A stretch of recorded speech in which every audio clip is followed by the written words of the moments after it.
A Bíblia é um dos documentos históricos mais importantes que temos.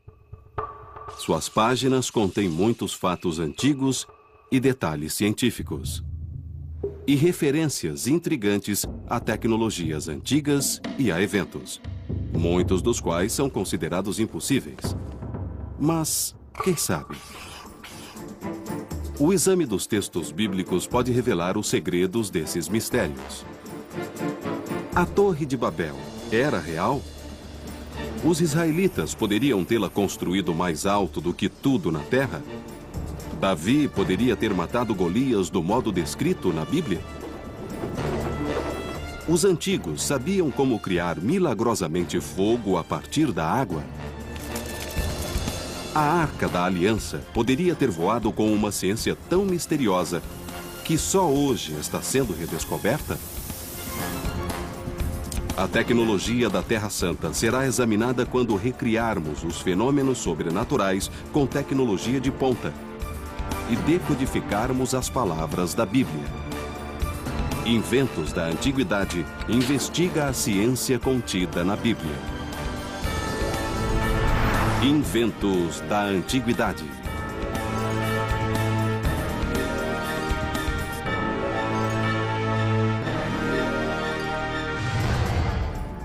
Durante milhares de anos, os milagres descritos na Bíblia eram considerados reais em todos os detalhes. Recentemente, a exatidão literal do texto tem sido questionada.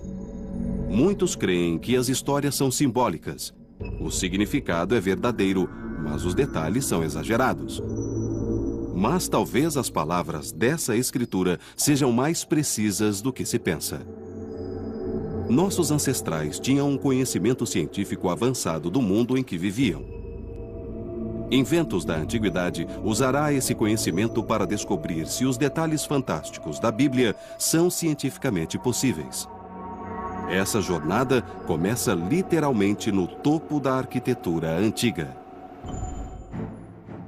Foi o maior edifício jamais construído, uma torre tão alta que alcançava os céus. Mas as pessoas que o construíram desafiaram a Deus. Deus viu o que acontecia, que esse era um plano mau e que não iria beneficiar a sociedade a longo prazo. Então, segundo as Escrituras, Deus interveio. As pessoas começaram a falar idiomas diferentes e a discutir, e a desunião fez com que elas terminassem por se dispersar, e a torre desabou.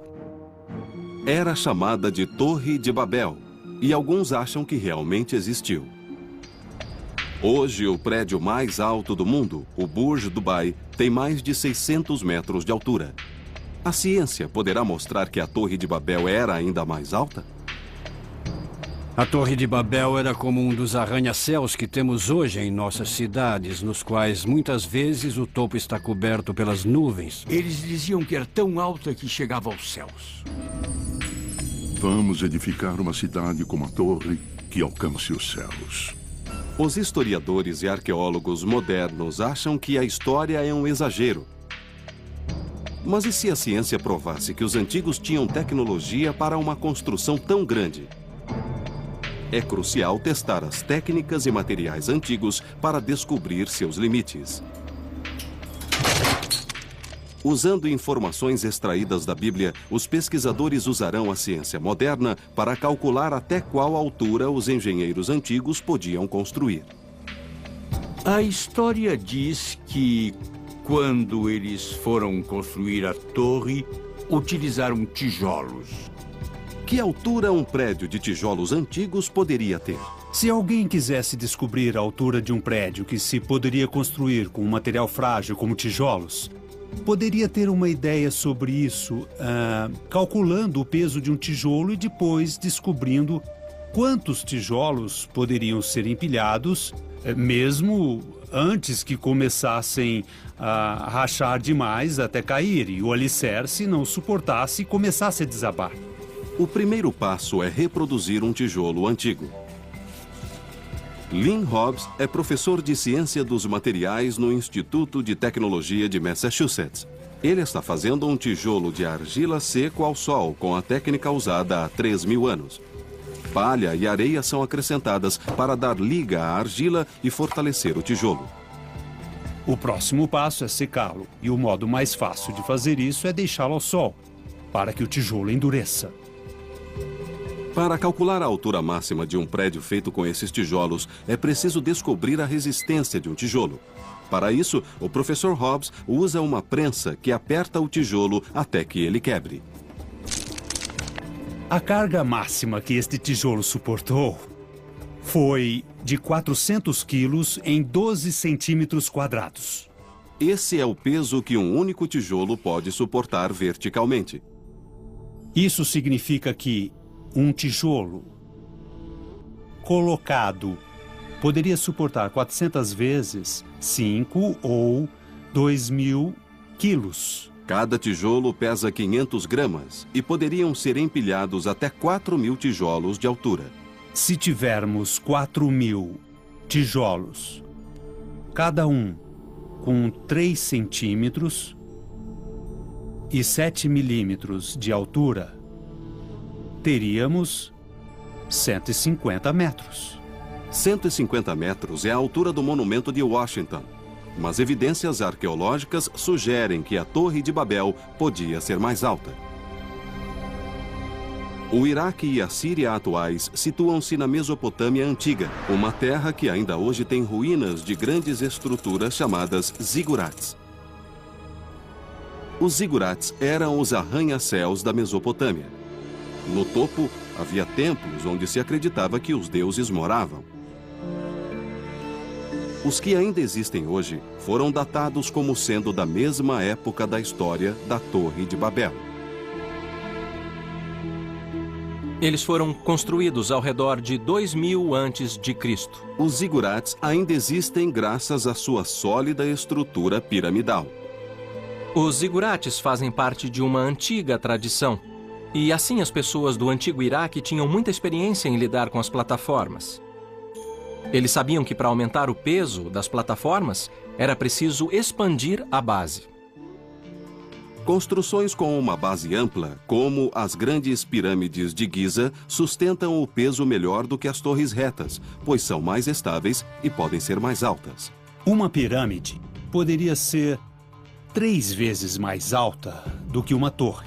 E se pegarmos 150 metros e multiplicarmos isso por 3, poderemos ter uma pirâmide de 450 metros feita com tijolos secos ao sol. 450 metros é quase meio quilômetro. Isso é surpreendente para um pouco de barro que foi escavado do chão. Uma estrutura em forma de zigurats feita com tijolos secos ao sol poderia ter 450 metros de altura, mais do que o edifício Chrysler, que é feito de tijolos. Mas a Torre de Babel poderia ser ainda mais alta. Uma tecnologia revolucionária era tão importante que foi mencionada na Bíblia. Disseram uns aos outros: venham, vamos fazer tijolos e queimá-los. A queima de tijolos muda drasticamente as propriedades do material e os torna muito mais fortes. A queima dos tijolos a 800 graus Celsius durante 24 horas, como se fazia na Mesopotâmia, aumenta a união das partículas de argila e resulta em um material muito mais forte. Mas quanto mais forte? E qual a altura possível para a Torre de Babel com a tecnologia dos tijolos queimados? O tijolo seco ao sol quebrou com 400 quilos, mas o tijolo queimado deve ser bem mais forte. Já pusemos 450 quilos sobre o tijolo, muito mais do que pusemos no tijolo seco ao sol. Dá para ver que começou a rachar em 900 quilos. Agora estamos em 2.250. Quase 3.000 quilos de pressão. Aqui está. Como deu para ver, quase explodiu. Isso significa que o tijolo queimado é 7,5 vezes mais forte do que o seco ao sol. O professor Hobbs vai usar os novos resultados nos cálculos para descobrir qual a altura possível com essa nova técnica. São 3.200 metros. Assim, em princípio, com tijolos queimados, é possível construir uma pirâmide com 3 quilômetros de altura até o céu. Isso é quase 5 vezes mais do que o atual prédio mais alto do mundo. Então, na teoria, os habitantes da Mesopotâmia podiam construir até os céus, tão alto que sofreriam os efeitos da altitude. Porém, na prática, teriam recursos para fazer isso? Embora teoricamente pudéssemos ter um zigurate de 3 quilômetros, isso seria inviável porque o tijolo queimado consome muita energia para ser feito. Entendemos que a história da Torre de Babel realmente aconteceu. É só olhar para um arranha-céu em uma metrópole e veremos grandes torres que chegam aos céus. Será que a análise moderna da Bíblia também poderá lançar nova luz sobre a história do pastor Davi, que matou sozinho o gigante Golias, e revelar a arma e a técnica que poderiam derrubar um gigante com um único golpe? Essa é uma das mais famosas histórias da Bíblia. Uma força de ataque, com armas tecnologicamente superiores, era liderada por um guerreiro gigante, temido por todos, mas que foi derrubado por uma pedra atirada por um rapaz chamado Davi. Com uma funda e uma pedra, Davi derrotou o gigante filisteu. Davi não só derrotou Golias, mas derrotou os filisteus. E essa derrota foi realmente a força motivadora para o início da história de Israel. Não seria difícil que um rapaz atingisse e matasse um gigante apenas com um golpe certeiro?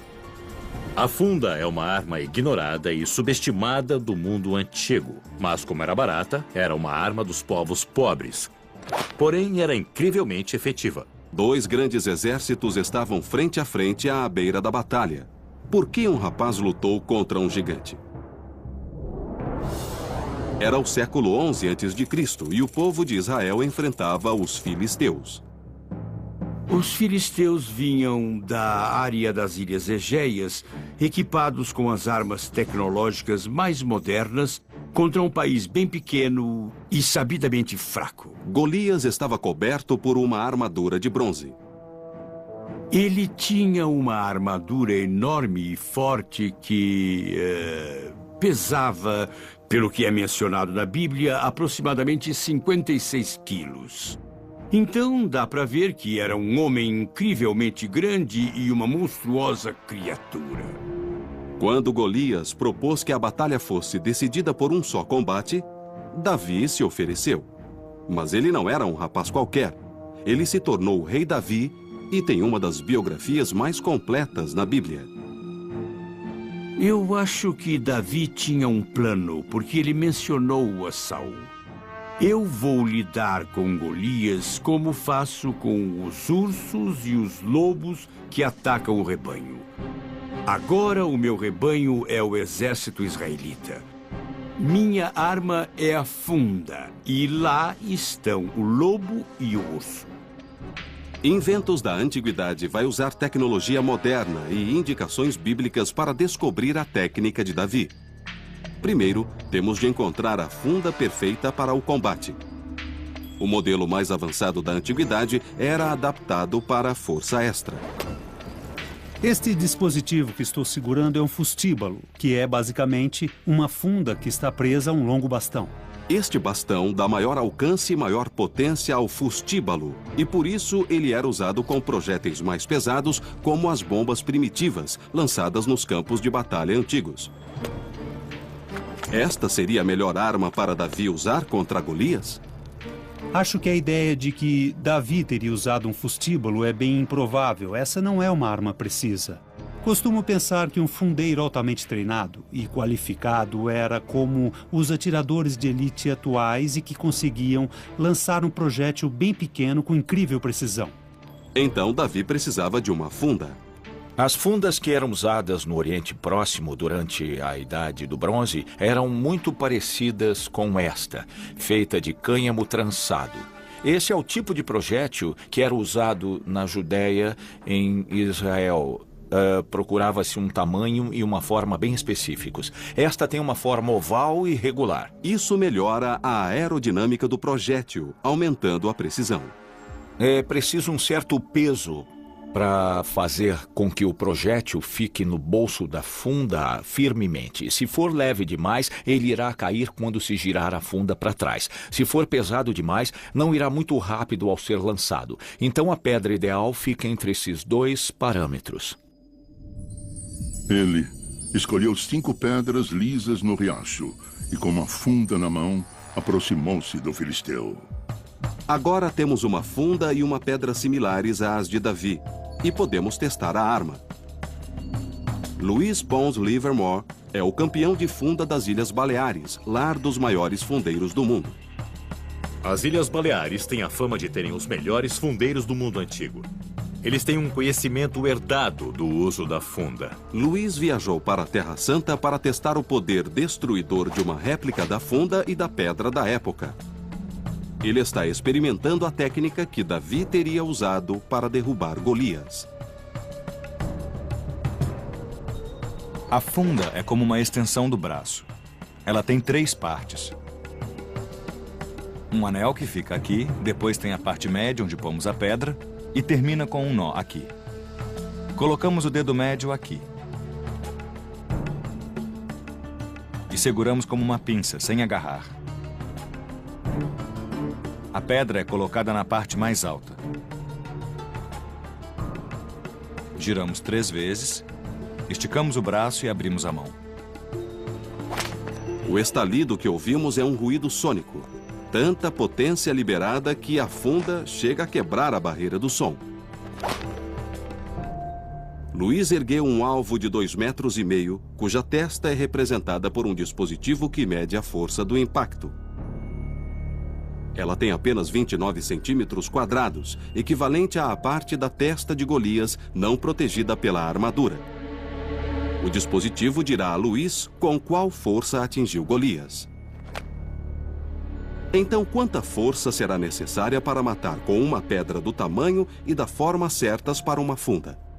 Se quisermos falar quanta força é necessária para matar alguém com um impacto no cérebro, algo acima de 3.000 newtons em uma área de 30 milímetros quadrados é o bastante para matar um ser humano. Uma onda de choque percorre o cérebro e faz com que este colida com o crânio, danificando de modo irreparável o tecido nervoso, em tal extensão que ele não pode funcionar mais. 3.000 newtons equivalem à força necessária para partir ao meio um bloco de concreto.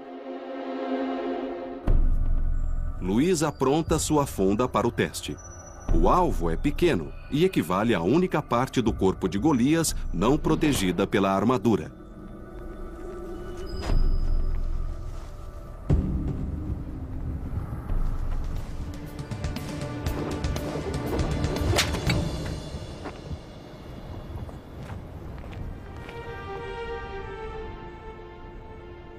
(3.620 newtons). O bastante para eliminar Golias com uma funda e uma pedra. Golias está morto. Ele girou a funda e atingiu o filisteu. A pedra afundou na testa dele, que caiu de rosto ao solo. Seria preciso ter muita habilidade e coragem para fazer isso. Até Louis, o famoso campeão de funda atual, teve dificuldade para obter potência e precisão ao mesmo tempo. Conseguir derrubar um homem de armadura apenas com uma pedra é sorte ou uma habilidade incrível, mesmo para um atirador qualificado. Ele deve ter sido dotado com uma tremenda habilidade, capacidade e coragem que vieram à tona em um momento de forte crise. E o fato de que ele era capaz de enfrentar uma crise com êxito era um dos pré-requisitos básicos para a função de rei. Inventos da antiguidade revelou que é possível um rapaz atirar uma pedra com uma funda de modo a matar um alvo distante. Mas para isso, Davi teria de ser mais habilidoso do que um pastor comum ou, como a Bíblia sugere, alguém verdadeiramente abençoado. Até os dias de hoje, os homens tentam controlar o fogo. Poderiam os antigos documentos revelar que as pessoas da época bíblica tinham uma técnica para criar fogo a partir do nada? Uma das maravilhas mais misteriosas da Bíblia é a história de um altar de pedra e madeira que irrompeu em um inferno de fogo, sem que nenhuma fagulha fosse usada para incendiá-lo. A chama pareceu ter surgido do nada. A análise dos relatos dos grandes historiadores do mundo antigo pode esclarecer esse mistério bíblico. Eles descrevem uma substância química misteriosa que irrompia em chamas sem necessitar de fagulhas ou brasas. Isso se chama fogo automático. O fogo automático, como o nome diz, é fogo que parece acender espontaneamente. Pensava-se nisso como algo misterioso, sobrenatural, em que poderes mágicos atuavam. Inventos da Antiguidade está investigando o fogo automático.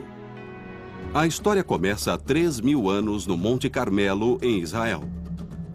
Segundo a Bíblia, os israelitas tinham rejeitado Jeová e adoravam Baal, o deus da chuva. Sobrara apenas um sacerdote de Jeová, o profeta Elias. Elias ficou diante do povo e disse: se o Senhor é Deus, sigam-no. Mas se Baal é Deus, sigam Baal. Mas as pessoas nada disseram. Ele tinha de propor um desafio e disse: venham, tragam os profetas de Baal e vejamos quem é o verdadeiro Deus. Então Elias lançou um desafio. Ele e os profetas de Baal erigiriam altares e evocariam seu Deus para incendiá-los. Ele disse aos profetas de Baal: construam um altar e façam suas preces. Eles fizeram isso, mas não tiveram resposta. Os profetas de Baal fracassaram e não houve fogo. Depois, foi a vez de Elias. Ele construiu um altar de madeira e pediu às pessoas que cavassem um fosso ao redor e o enchessem de água. Encham 4 grandes jarros com água e derramem sobre a oferenda e a madeira. Façam isso de novo, disse ele, e mais uma vez.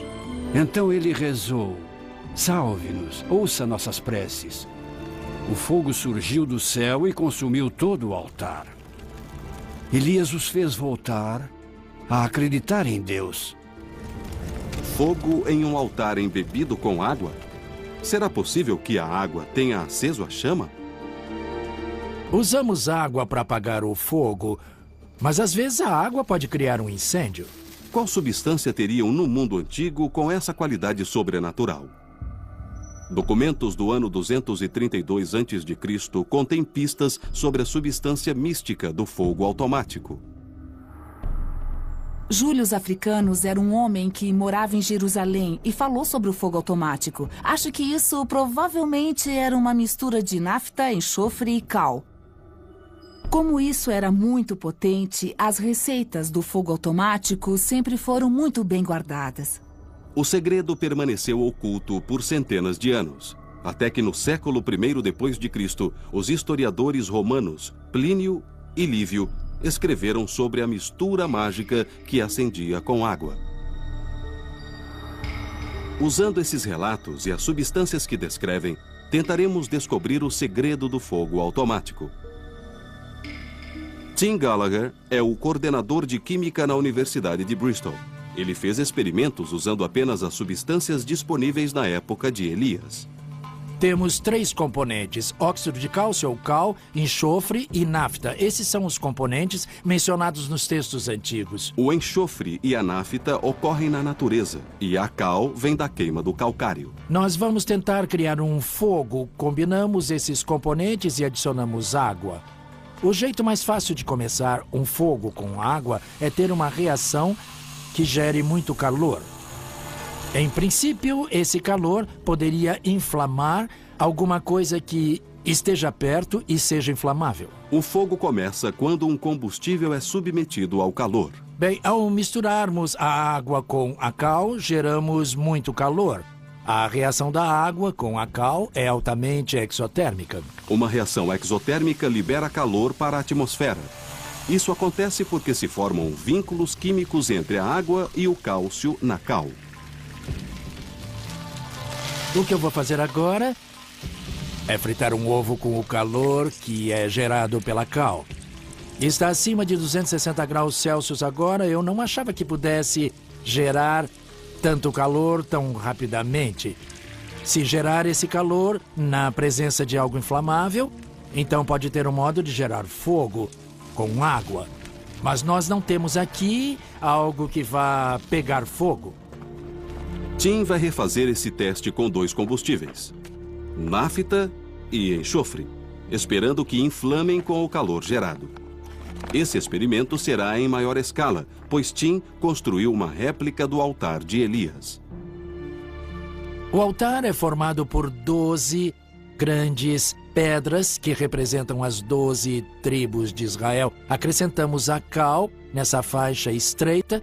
Aqui temos pedaços de enxofre em pedra. E então a última coisa a fazer é a última coisa que Elias fez. Elias derramou 12 barris de água sobre o altar.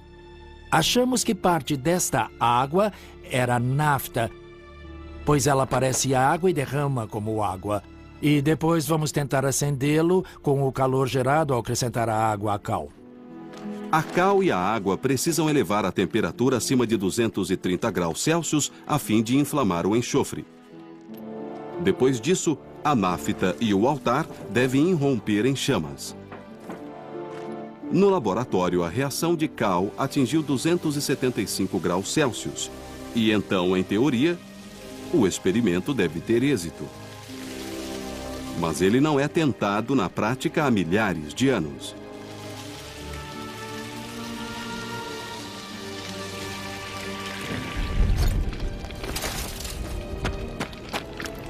Está pegando fogo e inflamando a nafta que irá espalhar o fogo. Dá para ver que está se espalhando. E que tudo vem da faixa de cal na ponta do altar. Agora podemos ver que o fogo está realmente começando a aumentar. Isso não prova que foi assim que Elias criou o fogo, mas prova que esse seria um modo possível para criar o fogo. Os antigos conheciam a cal, sabiam da reação entre a cal e a água. Havia nafta disponível, então, com certeza, essa era uma maneira possível de utilizar o conhecimento de química para poder criar fogo usando a água. Milhares de anos atrás, as pessoas conheciam as substâncias e suas reações. Mas nunca saberemos quanta sabedoria secreta está perdida para a ciência.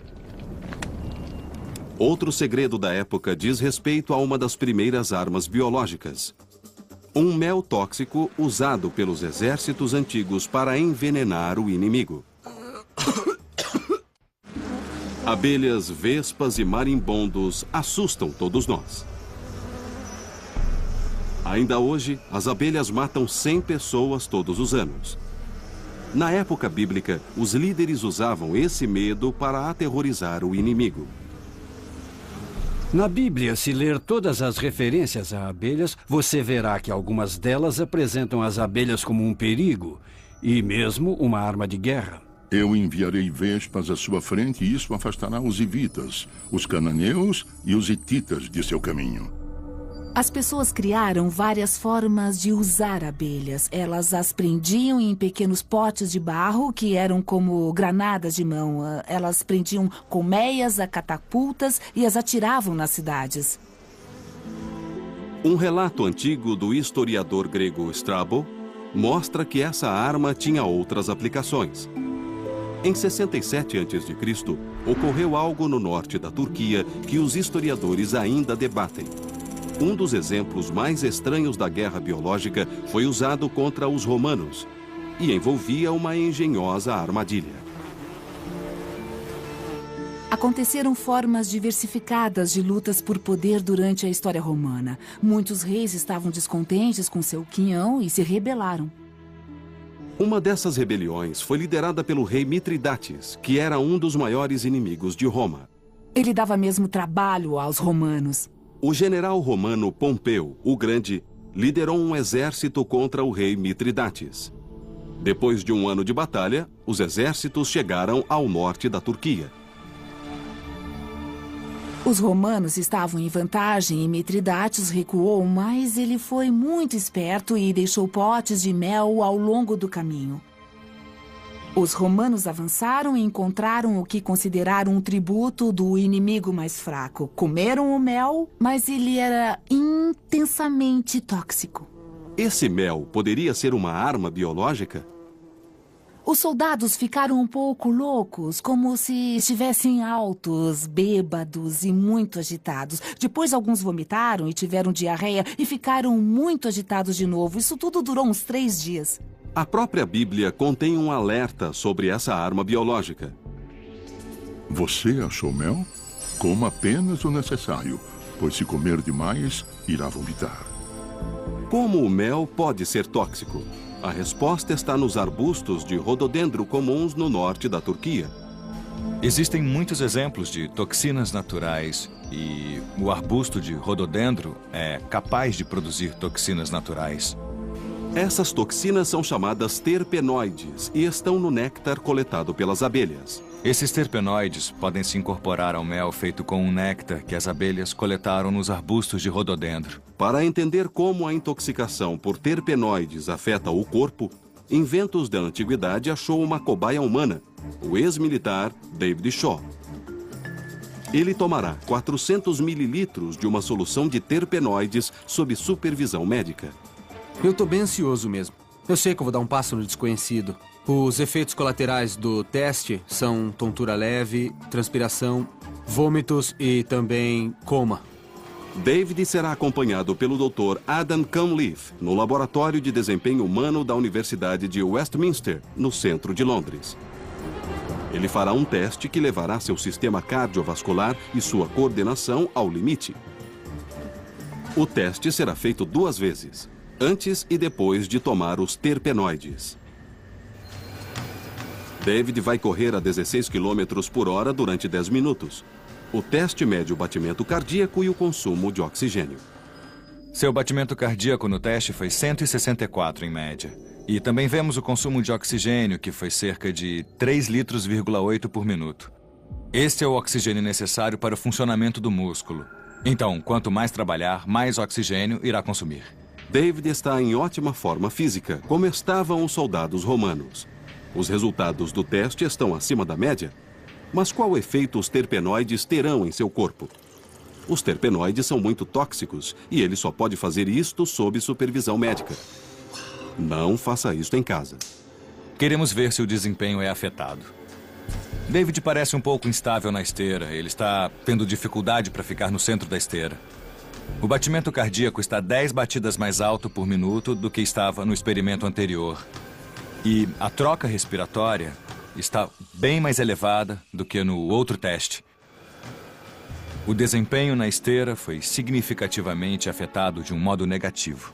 Quando olhamos os dados fisiológicos, vimos que ele estava trabalhando mais para correr na mesma velocidade. Toda forma de movimento coordenado, como uma batalha certamente envolveria, seria intensamente afetado. Eu não tinha controle sobre o meu sistema cardiovascular e, obviamente, os resultados mostraram que eu fui muito afetado. Em essência, vimos uma aplicação de um tipo de guerra química ou biológica, ao fazer com que os exércitos inimigos ingerissem essa substância tóxica. Então, podemos dizer que foi um cavalo de Troia culinário. Assim, os resultados sugerem que o mel tóxico poderia confundir a coordenação e aumentar a fadiga. As 3 divisões do exército de Pompeu que comeram o mel naquele dia fatídico ficaram extremamente doentes. Naquela noite, os romanos, ainda sob os efeitos da toxina, foram aniquilados pelo exército do rei Mitridates. A guerra impeliu o desenvolvimento da tecnologia. Será que os israelitas também descobriram uma superciência que permitia que os objetos levitassem? É dito que a Arca da Aliança, com os 10 mandamentos, podia voar. Será que a pesquisa moderna irá mostrar que isso é possível? Sim. Agora a Arca está realmente levitando, pairando livre no ar. A Arca da Aliança era o objeto religioso mais poderoso do mundo antigo. Nós a chamamos Mysterium e Tremendum. É um tremendo mistério do poder divino, concentrado em um pequeno recipiente arquitetônico. Diziam que podia levitar e sustentar seu peso no ar. Ela estava lá, movendo-se por si mesma e sustentando os que iam carregá-la. Este fenômeno seria a manifestação do poder divino ou haveria outra explicação? A levitação poderia ser feita por uma tecnologia que hoje está sendo redescoberta? Os crentes acreditam que Deus pode fazer qualquer coisa, especialmente quando se trata da Arca Sagrada, que guarda os 10 mandamentos dados por Deus a Moisés no Monte Sinai. A Arca é mencionada em diversos livros da Bíblia, no Alcorão e na Torá judaica. Mas a história mais misteriosa é a de Uza. Sabemos pelo primeiro livro de Samuel que na época do rei Davi chegara a hora da Arca voltar a Jerusalém. Os bois puxavam um carro sobre o qual estava a arca. Uza reparou que os bois estavam caindo ao solo e temeu instintivamente que a arca caísse, e assim ele colocou a mão para firmar a arca. Mas quando fez isso, ele caiu morto. Por quê? Na verdade, a arca não precisava que Uza nem ninguém a segurasse. Deus disse a ele: Uza, ela sustenta aqueles que a carregam e certamente não poderá se sustentar? Deus estava impelindo a arca para a frente. Sim, ela levitou pelo ar, com todo o poder que vinha de Deus. Mas será que a ciência tem outra explicação? Os cientistas modernos descobriram substâncias com propriedades místicas, os supercondutores, que poderiam explicar o milagre da levitação. A supercondutividade é uma das grandes fronteiras da física. O professor Tom Johansen, da Universidade Oslo, na Noruega, está investigando a levitação por supercondutores. Eu tenho um ímã aqui, e se ele estiver perto do supercondutor, quando eu esfriar o supercondutor, o que vai acontecer é que ele reconhece que existe um campo magnético ao redor e vai reagir a isso. Essas propriedades do supercondutor criam um efeito de levitação estável, que funciona sob condições muito específicas. Existem muitos materiais que são supercondutores naturais, por exemplo, alumínio, chumbo. Muitos elementos são supercondutores. Os materiais supercondutores eram comuns no mundo antigo. Mas é preciso esfriá-los muito para obter essas propriedades. As substâncias são supercondutoras abaixo de uma temperatura crítica, e para aumentar esse limiar, os metais são combinados em ligas. Tenho aqui um pedaço de óxido de cobre, bário e ítrio. E este material tem de ser esfriado abaixo de 91 Kelvin para chegar ao estado supercondutor. Isso pode ser atingido simplesmente derramando nitrogênio líquido. 91 graus Kelvin equivalem a menos 180 graus Celsius. Posso pegar o ímã e aproximá-lo. Mas se agora eu tirar a minha mão, ele ficará no ar. Levitação magnética por supercondutividade. Mas como um ímã se opõe à força da gravidade? James Dean, um especialista em esquemas tridimensionais, está usando uma tecnologia criada especialmente para inventos da antiguidade. Quando um supercondutor é esfriado abaixo do ponto crítico, o modo em que a eletricidade flui nele muda. Se pegarmos esse supercondutor e colocarmos na presença de um campo magnético, veremos que as linhas de campo do ímã estão introduzindo um fluxo de carga elétrica no supercondutor.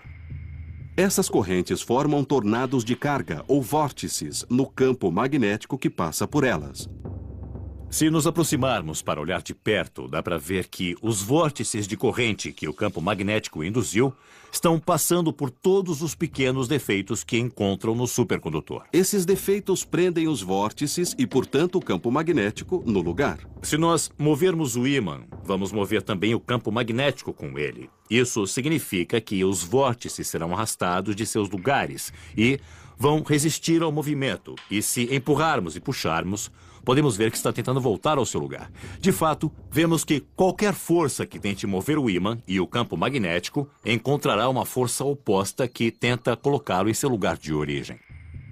Na levitação estável, as forças que prendem o campo magnético se opõem à própria força da gravidade.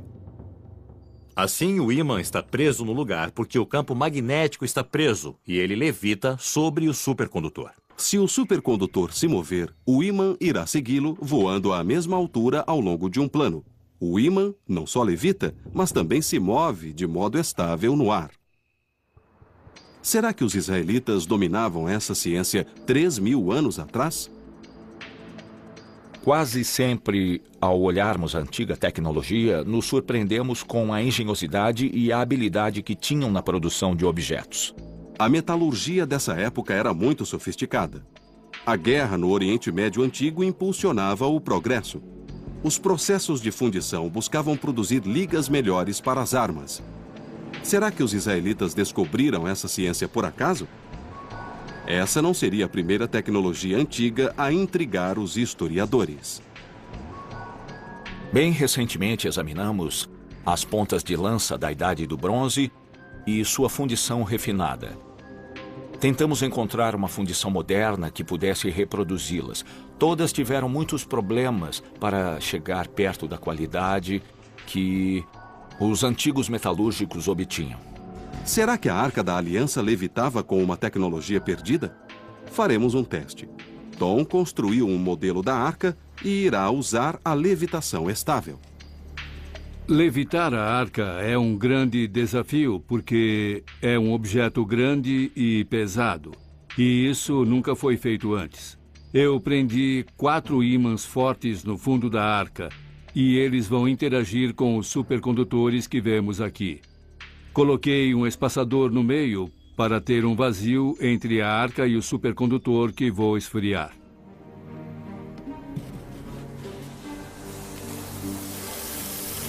Tom derrama nitrogênio líquido para resfriar o supercondutor a menos 195 graus Celsius. Para que o experimento dê certo, os 4 blocos de apoio devem ser removidos um a um até que o peso da arca seja sustentado apenas pelos supercondutores.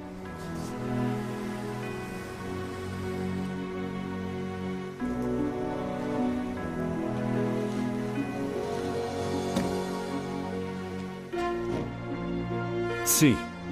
Agora a arca está mesmo levitando uns 15 milímetros acima do supercondutor, pairando livre no ar. Se eu tocá-la e empurrar para o lado, ela vai oscilar uns 2 ou 3 milímetros. Se eu pressionar com a mão e empurrar para baixo com bastante força, ela quase não se move. Seria preciso um peso maior. Os supercondutores podem criar levitação. Mas será que os antigos sabiam disso 3.000 anos atrás? A física da levitação magnética com supercondutores é obviamente parte das leis da natureza e é assim desde sempre. A descoberta da supercondutividade foi acidental. Ainda hoje as coisas acontecem assim. Mas como os cientistas antigos esfriariam os supercondutores a centenas de graus negativos? Talvez eles conhecessem materiais supercondutores em temperatura ambiente. Não existe nenhum princípio físico que impeça a supercondutividade em temperatura ambiente.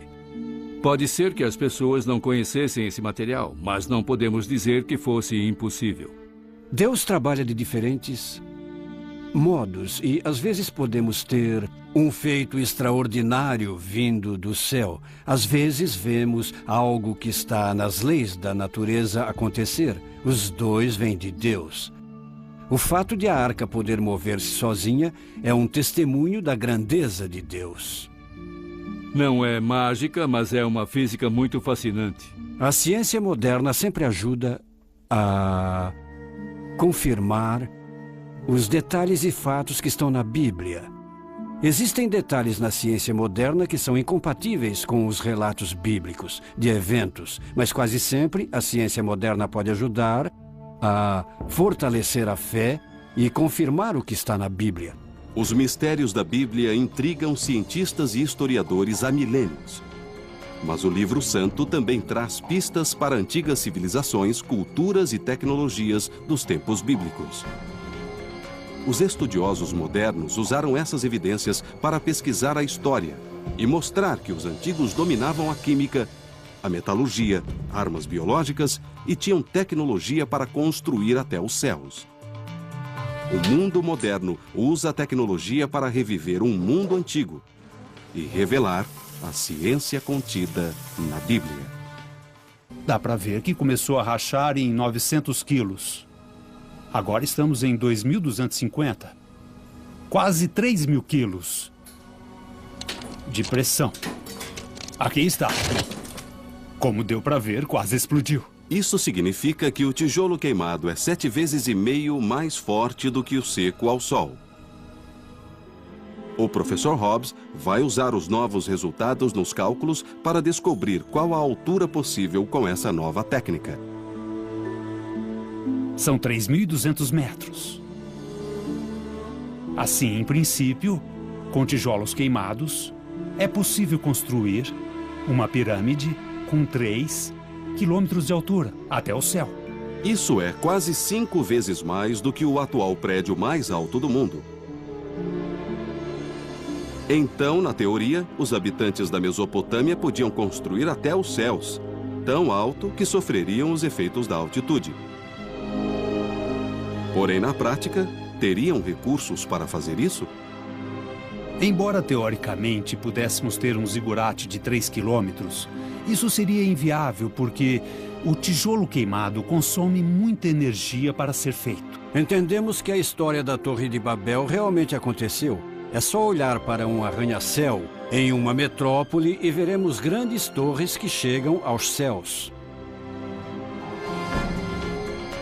Será que a análise moderna da Bíblia também poderá lançar nova luz sobre a história do pastor Davi, que matou sozinho o gigante Golias, e revelar a arma e a técnica que poderiam derrubar um gigante com um único golpe? Essa é uma das mais famosas histórias da Bíblia.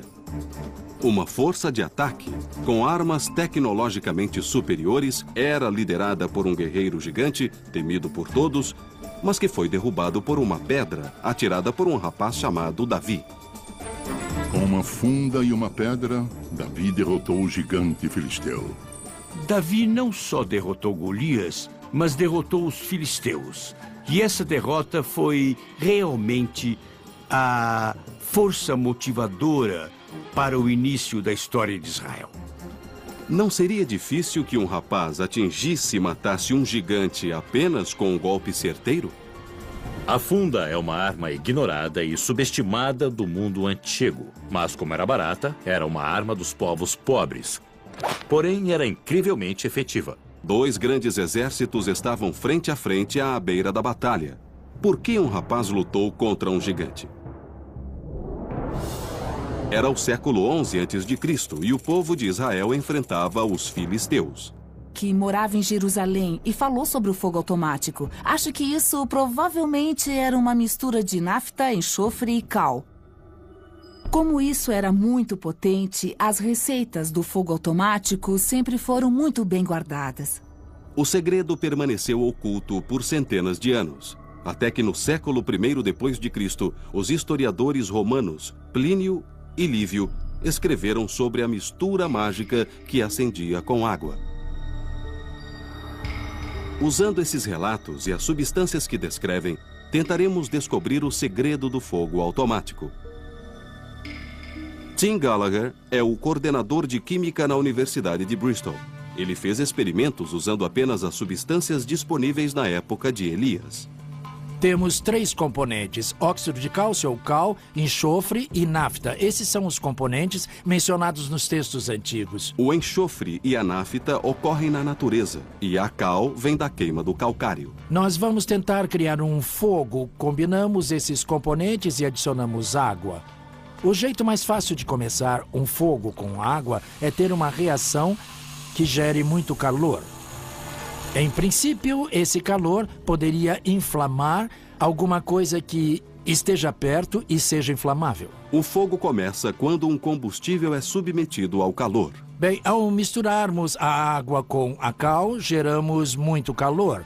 A reação da água com a cal é altamente exotérmica. Uma reação exotérmica libera calor para a atmosfera. Isso acontece porque se formam vínculos químicos entre a água e o cálcio na cal. O que eu vou fazer agora É fritar um ovo com o calor que é gerado pela cal. Está acima de 260 graus Celsius agora. Eu não achava que pudesse gerar tanto calor tão rapidamente. Se gerar esse calor na presença de algo inflamável, então pode ter um modo de gerar fogo com água. Mas nós não temos aqui algo que vá pegar fogo. Tim vai refazer esse teste com 2 combustíveis, nafta e enxofre, esperando que inflamem com o calor gerado. Esse experimento será em maior escala, pois Tim construiu uma réplica do altar de Elias. O altar é formado por 12 grandes pedras que representam as 12 tribos de Israel. Acrescentamos a cal nessa faixa estreita. Aqui temos pedaços de enxofre em pedra. E então a última coisa a fazer é a última coisa que Elias fez. Elias derramou 12 barris de água sobre o altar. Achamos que parte desta água era nafta, pois ela... Davi poderia ter matado Golias do modo descrito na Bíblia? Os antigos sabiam como criar milagrosamente fogo a partir da água? A Arca da Aliança poderia ter voado com uma ciência tão misteriosa que só hoje está sendo redescoberta? A tecnologia da Terra Santa será examinada quando recriarmos os fenômenos sobrenaturais com tecnologia de ponta e decodificarmos as palavras da Bíblia. Inventos da Antiguidade investiga a ciência contida na Bíblia. Inventos da Antiguidade.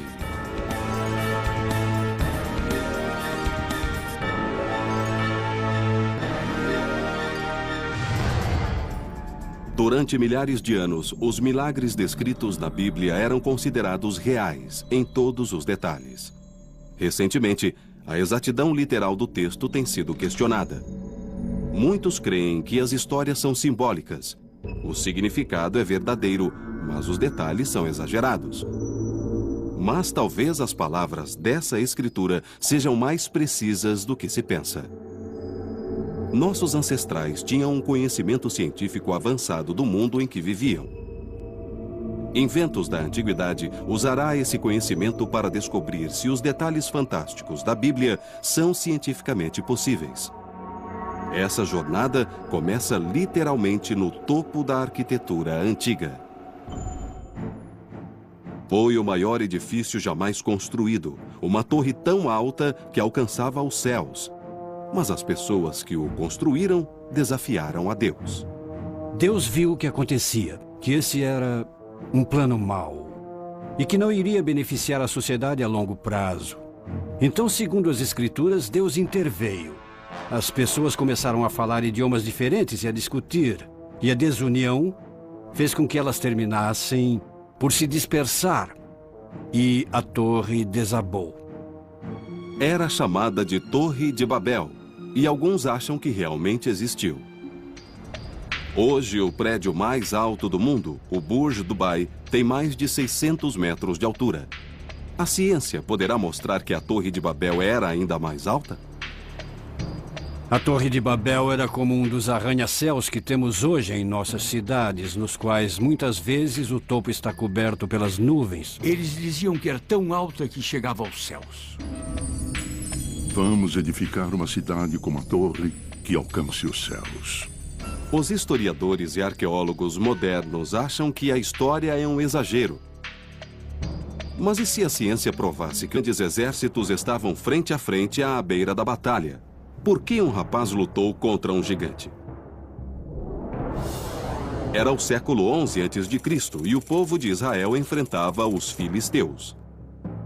Os filisteus vinham da área das Ilhas Egeias, equipados com as armas tecnológicas mais modernas, contra um país bem pequeno e sabidamente fraco. Golias estava coberto por uma armadura de bronze. Ele tinha uma armadura enorme e forte que pesava, pelo que é mencionado na Bíblia, aproximadamente 56 quilos. Então dá para ver que era um homem incrivelmente grande e uma monstruosa criatura.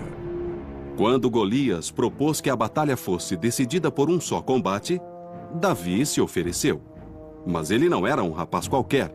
Ele se tornou o rei Davi e tem uma das biografias mais completas na Bíblia. Eu acho que Davi tinha um plano, porque ele mencionou a Saul. Eu vou lidar com Golias como faço com os ursos e os lobos que atacam o rebanho. Agora o meu rebanho é o exército israelita. Minha arma é a funda, e lá estão o lobo e o urso. Inventos da Antiguidade vai usar tecnologia moderna e indicações bíblicas para descobrir a técnica de Davi. Primeiro, temos de encontrar a funda perfeita para o combate. O modelo mais avançado da Antiguidade era adaptado para a força extra. Este dispositivo que estou segurando é um fustíbalo, que é basicamente uma funda que está presa a um longo bastão. Este bastão dá maior alcance e maior potência ao fustíbalo, e por isso ele era usado com projéteis mais pesados, como as bombas primitivas, lançadas nos campos de batalha antigos. Esta seria a melhor arma para Davi usar contra Golias? Acho que a ideia de que Davi teria usado um fustíbalo é bem improvável. Essa não é uma arma precisa. Costumo pensar que um fundeiro altamente treinado e qualificado era como os atiradores de elite atuais e que conseguiam lançar um projétil bem pequeno com incrível precisão. Então Davi precisava de uma funda. As fundas que eram usadas no Oriente Próximo durante a Idade do Bronze eram muito parecidas com esta, feita de cânhamo trançado. Esse é o tipo de projétil que era usado na Judéia, em Israel. Procurava-se um tamanho e uma forma bem específicos. Esta tem uma forma oval e regular. Isso melhora a aerodinâmica do projétil, aumentando a precisão. É preciso um certo peso. Durante milhares de anos, os milagres descritos na Bíblia eram considerados reais, em todos os detalhes. Recentemente, a exatidão literal do texto tem sido questionada. Muitos creem que as histórias são simbólicas. O significado é verdadeiro, mas os detalhes são exagerados. Mas talvez as palavras dessa escritura sejam mais precisas do que se pensa. Nossos ancestrais tinham um conhecimento científico avançado do mundo em que viviam. Inventos da Antiguidade usará esse conhecimento para descobrir se os detalhes fantásticos da Bíblia são cientificamente possíveis. Essa jornada começa literalmente no topo da arquitetura antiga. Foi o maior edifício jamais construído, uma torre tão alta que alcançava os céus. Mas as pessoas que o construíram desafiaram a Deus. Deus viu o que acontecia, que esse era um plano mau e que não iria beneficiar a sociedade a longo prazo. Então, segundo as Escrituras, Deus interveio. As pessoas começaram a falar idiomas diferentes e a discutir, e a desunião fez com que elas terminassem por se dispersar, e a torre desabou. Era chamada de Torre de Babel, e alguns acham que realmente existiu. Hoje, o prédio mais alto do mundo, o Burj Dubai, tem mais de 600 metros de altura. A ciência poderá mostrar que a Torre de Babel era ainda mais alta? A Torre de Babel era como um dos arranha-céus que temos hoje em nossas cidades, nos quais muitas vezes o topo está coberto pelas nuvens. Eles diziam que era tão alta que chegava aos céus.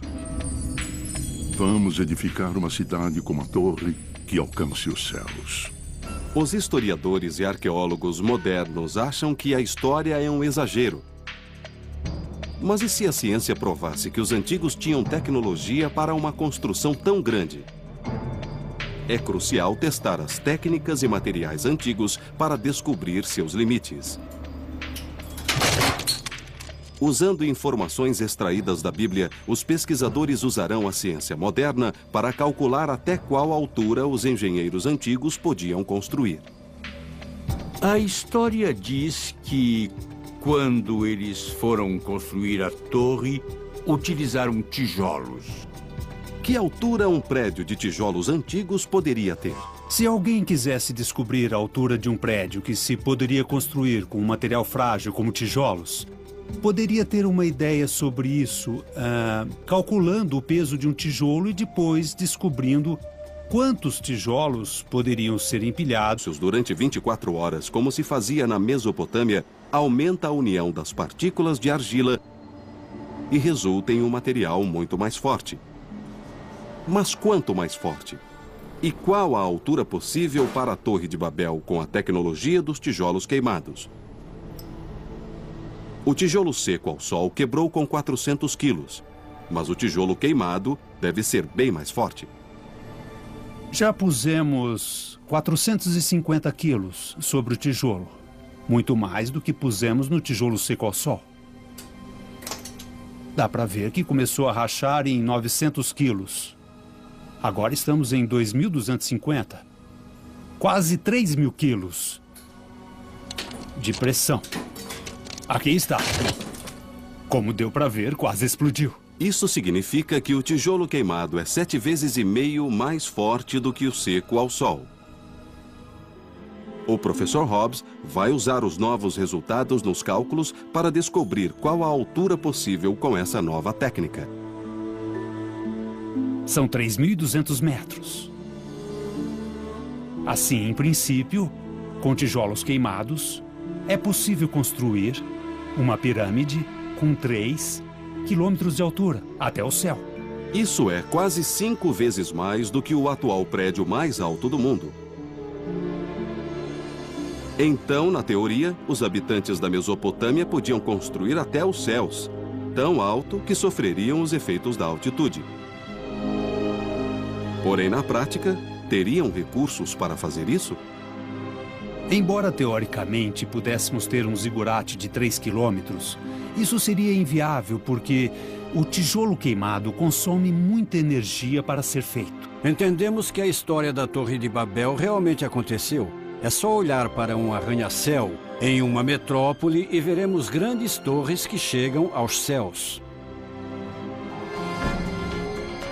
Será que a análise moderna da Bíblia também poderá lançar nova luz sobre a história do pastor Davi, que matou sozinho o gigante Golias, e revelar a arma e a técnica que poderiam derrubar um gigante com um único golpe? Essa é uma das mais famosas histórias da Bíblia. Uma força de ataque, com armas tecnologicamente superiores, era liderada por um guerreiro gigante, temido por todos, mas que foi derrubado por uma pedra atirada por um rapaz chamado Davi. Com uma funda e uma pedra, Davi derrotou o gigante filisteu. Davi não só derrotou Golias, mas derrotou os filisteus. E essa derrota foi realmente Começaram a falar idiomas diferentes e a discutir. E a desunião fez com que elas terminassem por se dispersar. E a torre desabou. Era chamada de Torre de Babel, e alguns acham que realmente existiu. Hoje, o prédio mais alto do mundo, o Burj Dubai, tem mais de 600 metros de altura. A ciência poderá mostrar que a Torre de Babel era ainda mais alta?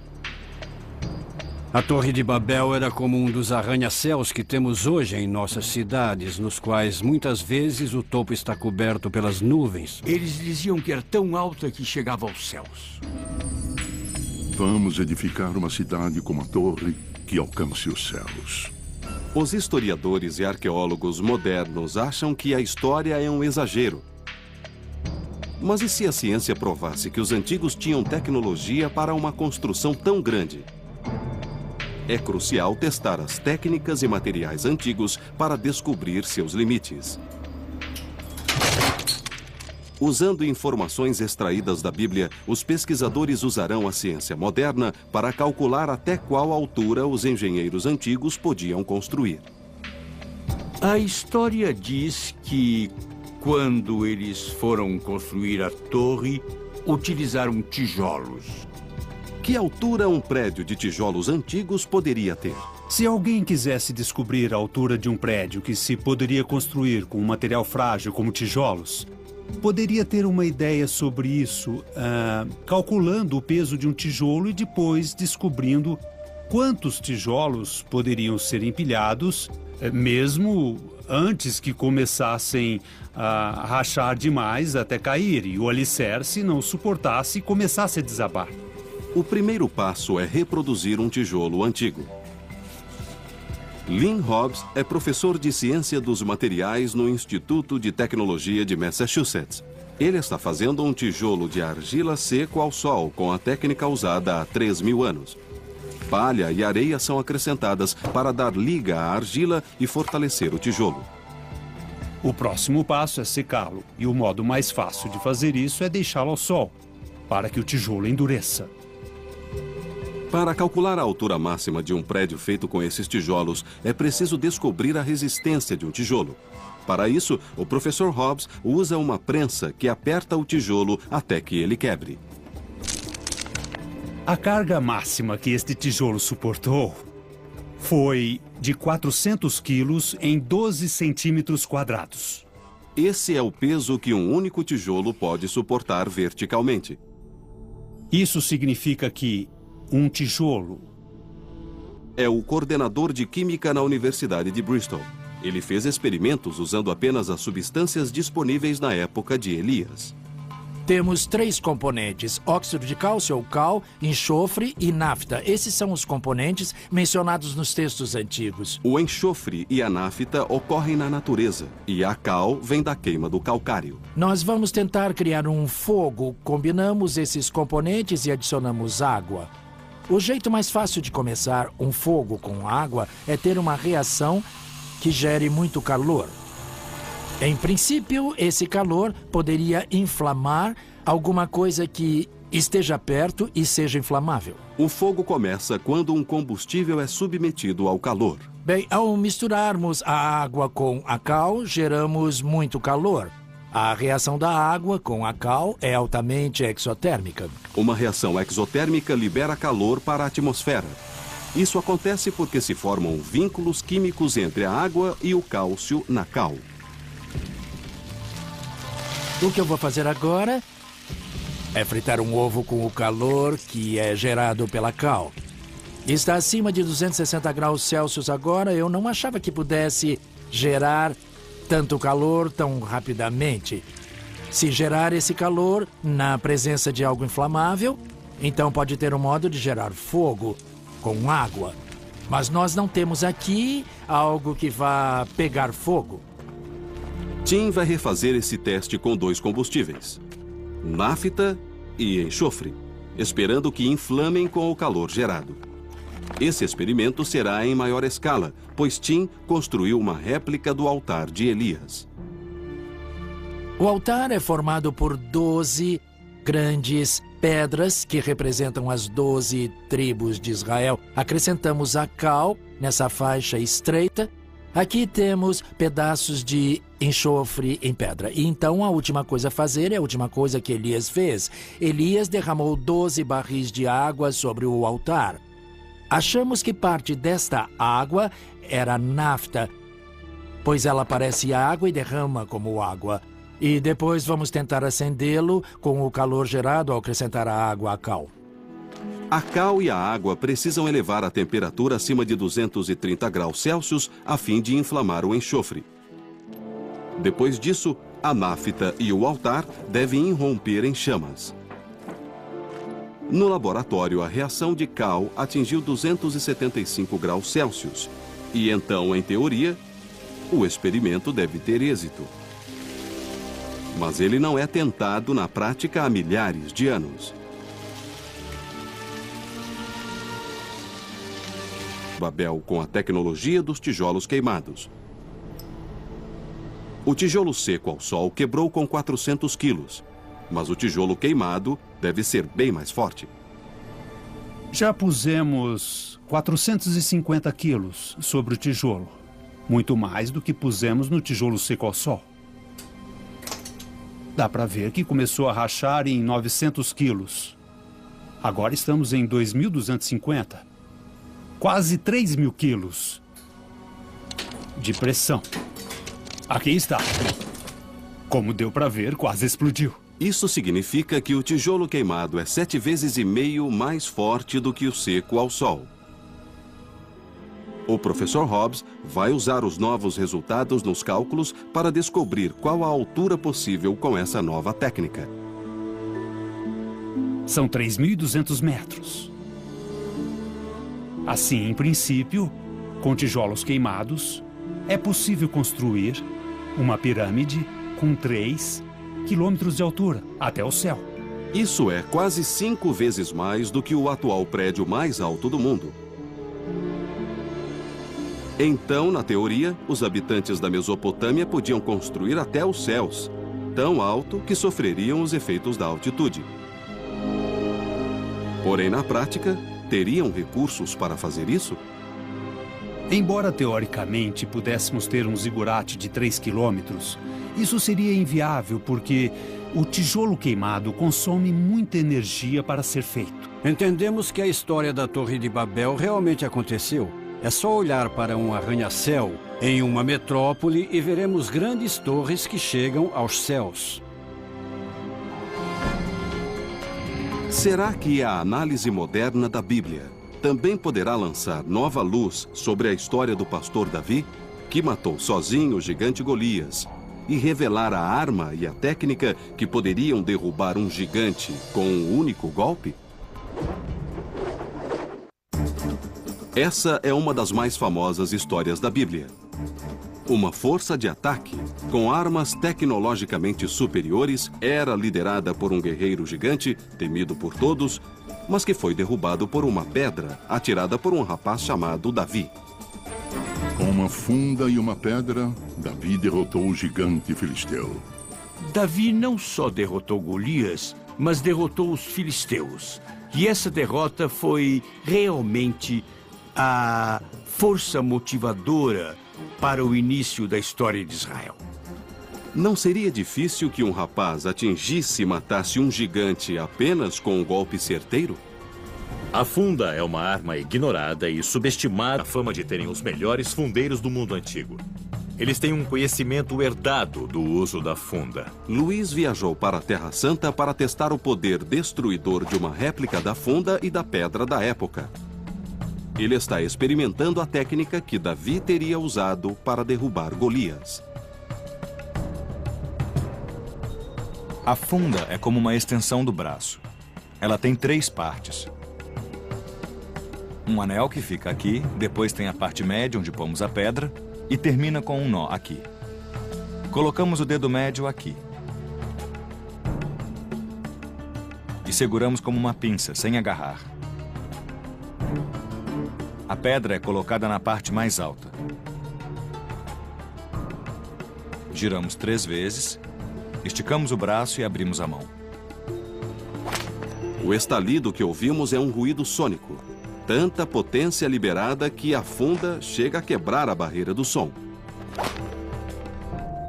Luiz ergueu um alvo de 2,5 metros, cuja testa é representada por um dispositivo que mede a força do impacto. Ela tem apenas 29 centímetros quadrados, equivalente à parte da testa de Golias não protegida pela armadura. O dispositivo dirá a Luiz com qual força atingiu Golias. Então, quanta força será necessária para matar com uma pedra do tamanho e da forma certas para uma funda? Se quisermos falar quanta força é necessária para matar alguém com um impacto no cérebro, algo acima de 3.000 newtons em uma área de 30 milímetros quadrados é o bastante para matar um ser humano. Uma onda de choque percorre o cérebro e faz com que este colida com o crânio, danificando de modo irreparável o tecido nervoso, em tal extensão que ele não pode funcionar mais. 3.000 newtons equivalem à força necessária para partir ao meio um bloco de concreto. Luiz apronta sua funda para o teste. O alvo é pequeno e equivale à única parte do corpo de Golias não protegida pela armadura.